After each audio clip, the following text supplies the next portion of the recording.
যেভাবে আইন এবং সংবিধান বহির্ভূতভাবে আগে বহির্ভূতভাবে প্রার্থীদেরকে ঋণ খেলাপি এবং দ্বৈত নাগরিকত্ব ধারী প্রার্থীদেরকে যেভাবে বৈধতা দেওয়া হয়েছে, তারপরে আমরা মনে করি যে নির্বাচন কমিশন তার প্রতি যেই কনফিডেন্স সেটা হারিয়েছে। আমি একটা বিষয় বলতে চাই যে এখনো আমরা অনেক প্রার্থী এই বিষয়গুলো আসলে গোপন থাকে, অনেকেরই দ্বৈত নাগরিকত্ব থাকে কিন্তু সেটা গোপন থাকে, সেটা বের হওয়া একটা ইয়ার ব্যাপার। আমরা এখনো অনেক প্রার্থীর দ্বৈত নাগরিকত্বের প্রমাণ পাচ্ছি। যেমন ঢাকা 11 আসনে সাবেক কমিশনার এম এ কাইয়ুম, ওনার দ্বৈত নাগরিকত্বের প্রমাণ আজকে সোশ্যাল মিডিয়ায় আমরা বিভিন্নভাবে দেখতে পেলাম।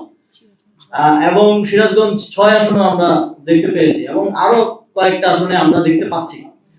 তো আমরা মনে করি যে নির্বাচন কমিশনের এটা দায়িত্ব যে যিনি নির্বাচন করছেন তিনি দেশের নাগরিক কিনা, অথবা যে প্রার্থী দ্বৈত নাগরিকত্বের অভিযোগে অভিযুক্ত তার দায়িত্ব এটা প্রমাণ করা যে তিনি বাংলাদেশের নাগরিক, এককভাবে বাংলাদেশের নাগরিক কিনা। অথচ আমরা দেখলাম যে যে অভিযোগ করছে তাকে বলা হচ্ছে আপনি এসব প্রমাণ করেন যে সে নাগরিক কিনা।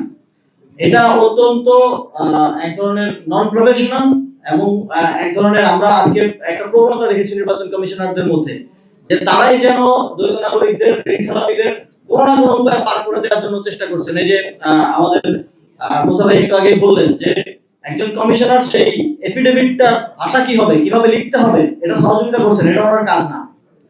আমরা দেখেছি যে সাংবিধানিক যে আইন, সংবিধানে স্পষ্টভাবে উল্লেখকৃত একটি বিষয়কে 300 টাকার এফিডেভিট দিয়ে তারা জাস্টিফাই করছেন এবং ইন্টারপ্রেট করছেন। এটা বাংলাদেশের আইনের জন্য, আইনের শাসনের জন্য, সংবিধানের জন্য এবং নির্বাচনের জন্য, গণতন্ত্রের জন্য একটা ঝুঁকিপূর্ণ বিষয় হিসেবে এবং শঙ্কাপূর্ণ বিষয় হিসেবে আমরা আইডেন্টিফাই করছি। এবং সামনের দিনে আমি যেটা বললাম আমাদের কর্মসূচি আমরা আপনাদেরকে জানাবো, তবে আমরা আইনি লড়াই চালিয়ে যাবো। আগামীকালকে থেকে এটার প্রক্রিয়া আপনারা দেখতে পাবেন।